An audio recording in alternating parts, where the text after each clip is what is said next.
Bueno, buenas noches, amigos hermanos. Es un privilegio poder estar acá y compartir la palabra de Dios. Y como decía nuestro hermano, ¿no? Y referente al tema del mes.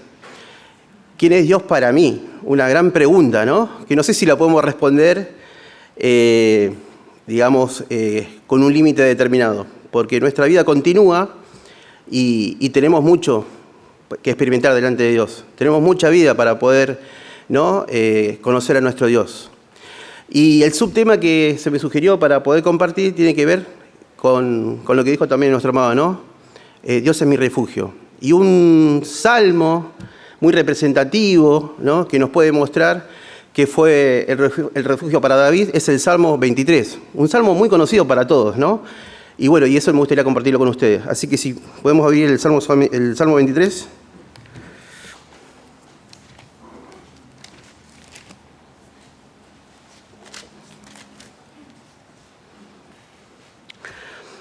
Dice: Jehová mi pastor, nada me faltará.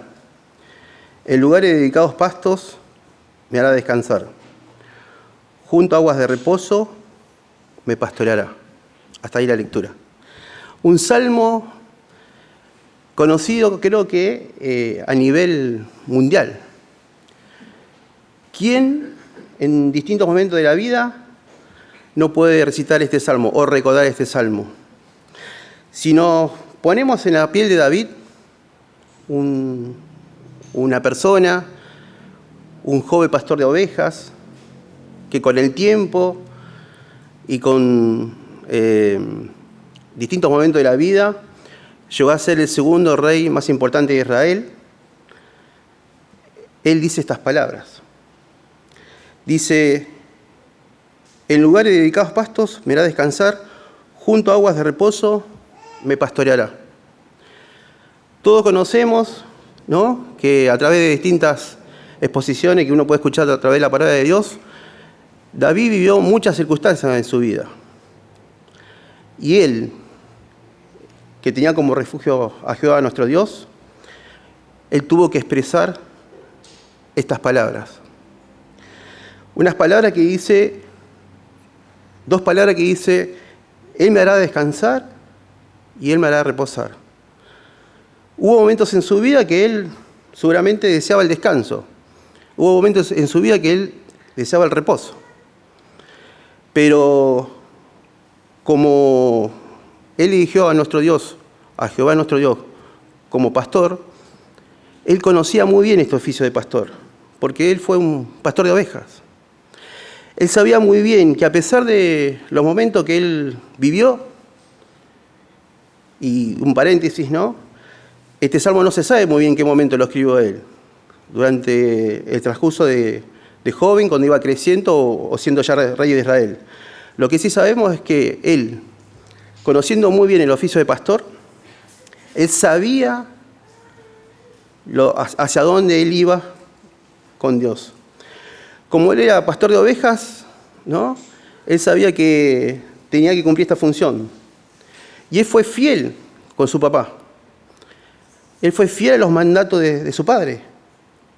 Y así como él fue fiel a los mandatos de su padre, él sabía que por más que pase lo que pase, él iba a encontrar el descanso y el reposo que él necesitaba en su vida. Porque él lo hizo así con las ovejas que él tenía que cuidar. Y por eso dice previamente, ¿no? Jehová es mi pastor, nada me faltará. Dice: confortará mi alma, me guiará por senda de justicia por amor de su nombre. Confortará mi alma. Todos tenemos problemas, o tuvimos problemas internos. Y en algún momento en el futuro lo podremos tener. Problemas que tienen que ver con nuestro interior, con nuestro ánimo. Y David, siendo joven o el rey de Israel, él sabía que necesitaba la ayuda de Dios. Y el único que lo podía ayudar en distintos momentos de la vida, en distintos momentos de problemas de su vida, era Jehová nuestro Dios. Dice: confortará mi alma. En momentos de dolor, en momentos de prueba, en momentos de falta de ánimo, ahí estaba Dios. Le daba el aliento, le daba el estímulo, ¿no?, para poder cumplir con uno de sus propósitos. Por ejemplo, de cuidar las ovejas. Sabemos que así como él tenía este encargo de cuidar las ovejas, él habrá atravesado distintos días. Días de frío, días de calor, días de lluvia, días sin sol. Tal vez falta de desgano. Y esos días, como él sabía que tenía que cumplir con su papá y que aparentemente parecía una actividad insignificante, al cumplir con su papá y al cumplir, ¿no?, a cumplir este mandato delante de Dios, él sabía que necesitaba su ayuda. Dios le dio el vigor y la fuerza necesaria para cumplir con esa actividad. Y podremos preguntarnos, ¿no?, ¿cuál es la actividad de nuestra vida? Si somos hijos, ¿cómo estamos con la familia? Si somos jóvenes, ¿qué proyecto estamos encarando con responsabilidad para poder afrontar, digamos, las circunstancias de la vida? Si somos adultos, ¿no?, y no vemos de alguna manera alguna recompensa o algo que nosotros necesitamos, bueno, sabemos que, como lo muestra David y como lo muestra la palabra de Dios, Dios sí lo tuvo en cuenta. Eso que parecía insignificante, como hemos escuchado en la reunión o en la conferencia de jóvenes, ¿no?, lo que parecía insignificante para muchos, el simple hecho de ser pastor de ovejas, el único, podemos llegar a decir así, el único que le da importancia es Jehová nuestro Dios. Delante de los hombres parece que por ahí nadie valora lo que hacemos, nadie le importa. Pero si nosotros tratamos de andar delante de la voluntad de Dios en integridad con el Señor, Él sí lo valora. Dice, me guiará por senda de justicia por amor de su nombre. Yo dije, ¿cuál es nuestra actividad? Si estamos andando en el camino del Señor, tenemos que estar tranquilos porque tenemos el apoyo de Dios. Pero si no estamos en el camino del Señor, o no estamos saliendo del camino del Señor, o estamos fuera de la voluntad del Señor, en una vida de pecado, urgente tenemos que cambiar. Y tenemos que tratar de aprovechar lo que Dios ya declara en su palabra. Él va a confortar nuestra alma. Y aunque a veces nos parezca una pérdida en las decisiones que tengamos que tomar, y aunque a veces parezca que lo que hacemos está bien, si no condice con la palabra de Dios, tenemos que dejarlo de lado. Aunque parezca una pérdida en un principio, lo tenemos que dejar de lado, porque Él confortará nuestra alma.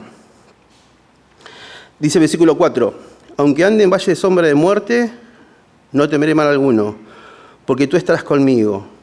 Tu vara y tu cayado me infundirán aliento. Dice, aunque ande en valle de sombra de muerte. Mis hermanos, hay momentos de la vida que nosotros no la pasamos bien. Y tal vez muchos de los que tenemos al lado tampoco lo saben. Y esto lo conocía bien David. Hubo momentos que David pasó, digamos, circunstancias difíciles. Así como tuvo victoria, ¿no?, recordando, ¿no?, aquella pelea con Goliat, y todos clamaban por él, y nos imaginamos que él estuvo feliz. Así también, por ese hecho, el rey Saúl en su momento lo quiso matar, y pasó de héroe a fugitivo. Y habrá pensado David, ¿qué hice yo para poder merecer esto? Que una persona me quiera matar. Y tuvo que esconderse. Y seguramente que estuvo en angustia, que estuvo en temor, que tuvo incertidumbre. Aún hasta llegar a pensar que estaba corriendo riesgo su vida y que podía morir. Pero dice, no temeré mal alguno, porque tú estarás conmigo. Tu vara y tu cayado me infundirán aliento. La vara y el cayado. Dos elementos, dos instrumentos de un pastor. Mis queridos hermanos, por más que estemos en circunstancias adversas o difíciles de nuestra vida, la vara y el cayado lo tiene Dios. Y pase lo que pase en nuestra vida, las circunstancias que estemos viviendo, Él es el pastor. Y como Él es el pastor, tenemos que esperar en Él. Como dice el primer versículo, ¿no? Jehová mi pastor, nada me faltará. Debemos esperar, debemos tener paciencia, porque hay momentos que el pastor, así como Él nos cuida, Él nos traslada de un lugar al otro y tenemos que saber esperar. Dice, en lugares de dedicados pastos me hará descansar. Junto a aguas de reposo me pastoreará. Mis queridos hermanos, no podemos dudar de Dios, no podemos dudar de nuestro Señor. Y así como fue un aliento para David, aún siendo el rey de Israel, él necesitaba la ayuda de Dios. Porque él fue una persona como somos nosotros. A pesar de que él fue el rey de Israel y que tuvo mucho más de lo que podemos llegar a pensar nosotros, él sabía que necesitaba la ayuda de Dios. Dice, aderezas mesas delante de mí, en presencia de mis angustiadores. Unges mi cabeza con aceite, mi copa está rebosando. Y yo busqué, ¿no? Esta frase, ¿no? Aderezas mesas delante de mí. Y se lo quería compartir tal cual como lo encontré.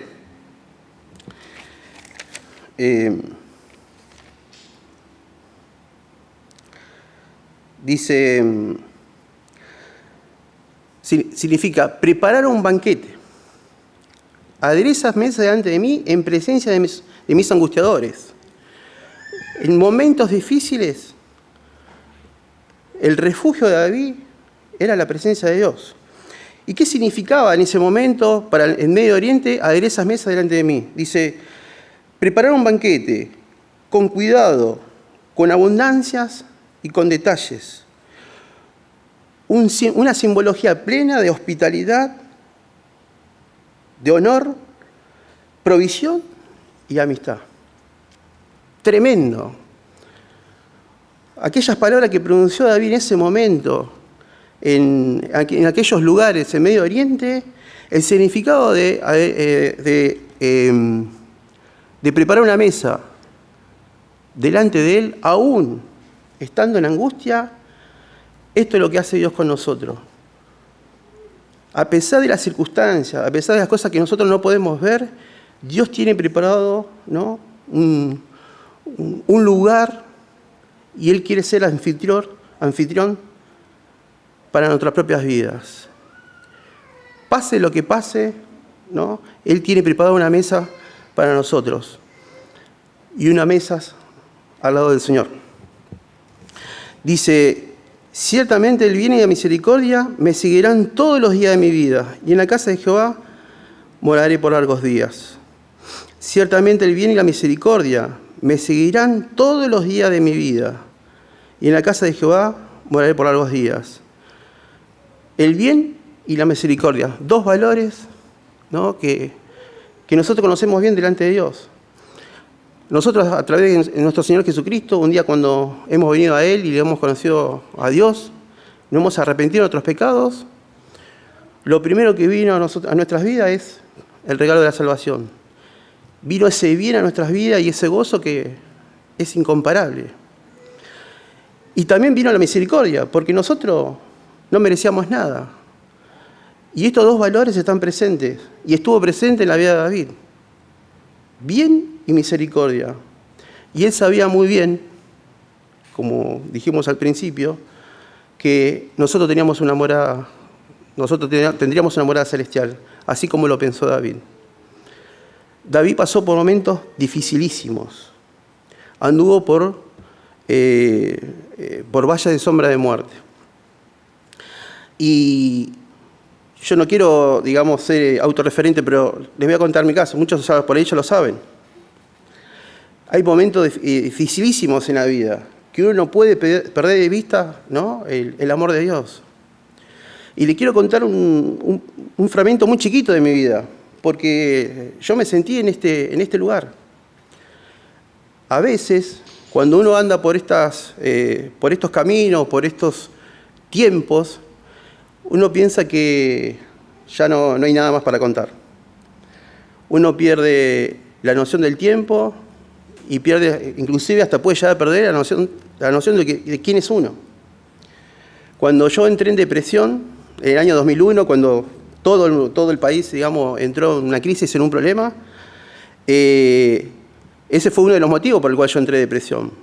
Pero al entrar en depresión, la depresión es una angustia profunda, una tristeza profunda.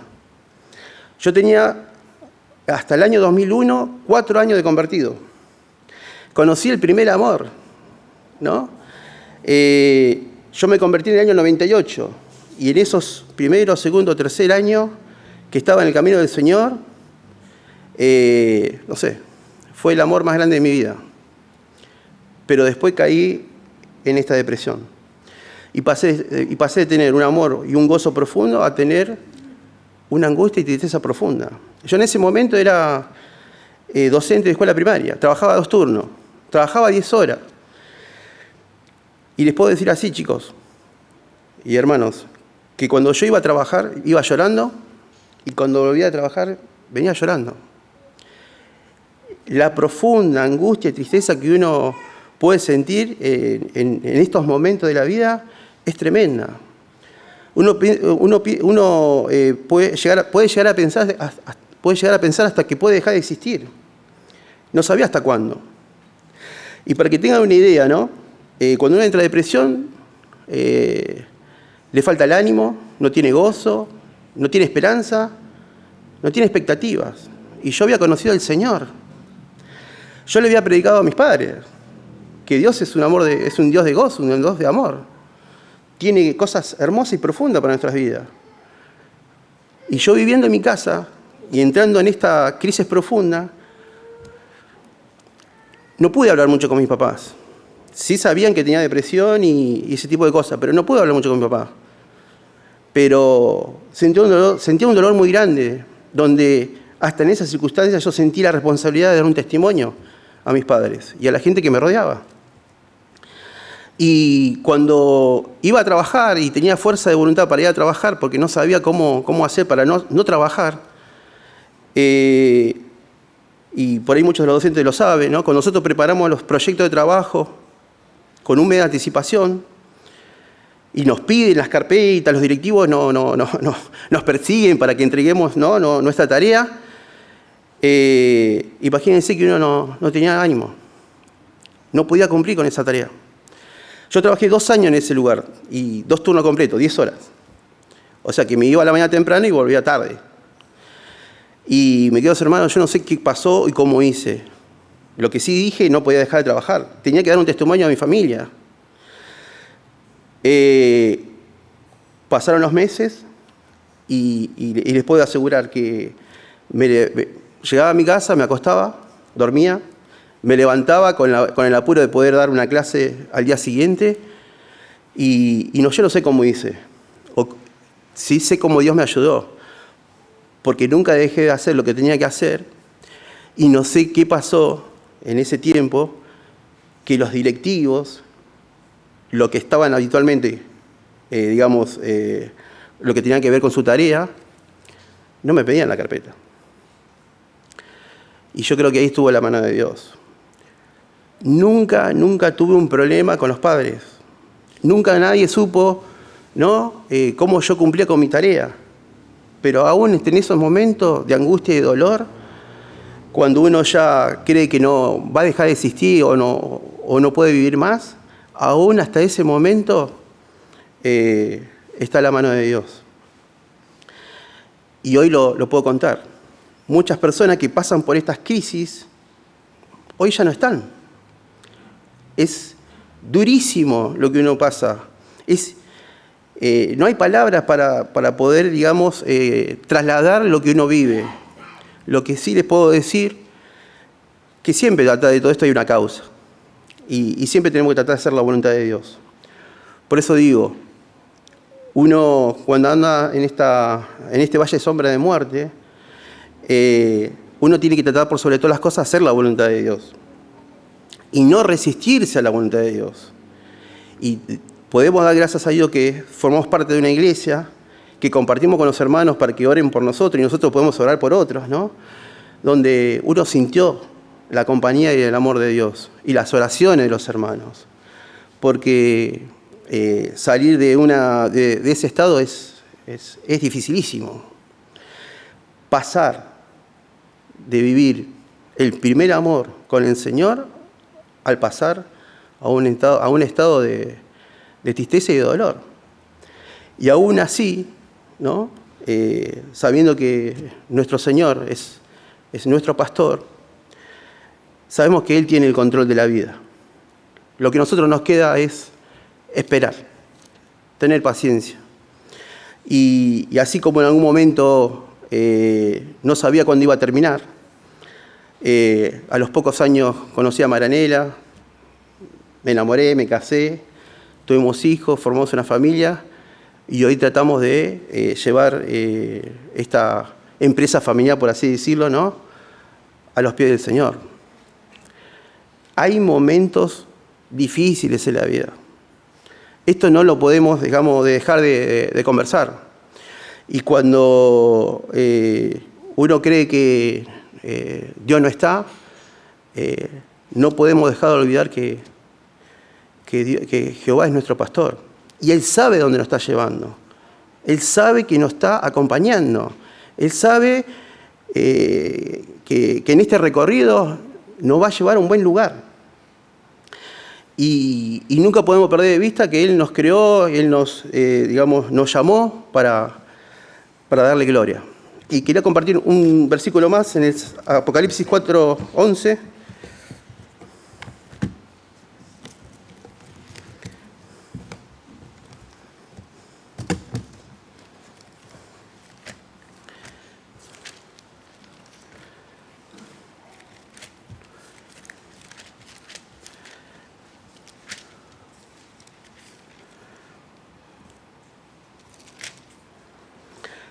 Que dice: Señor, digno eres tú de recibir la gloria y la honra y el poder, porque tú creaste todas las cosas y por tu voluntad existen y fueron creadas. Un día hemos recibido el llamado del Señor y nosotros somos parte de su creación, somos hijos de Dios. Y no podemos perder de vista que Él dio todo, ¿no?, por nuestra salvación, a través de la obra de nuestro Señor Jesucristo. Si estamos en pecado, si estamos... no tenemos una vida de gozo delante de Dios, podemos venir al Señor. Y si estamos en el camino del Señor, podemos decir, como dice el versículo 1, Jehová mi pastor, nada me faltará. Y Él sabe a dónde nos va a llevar.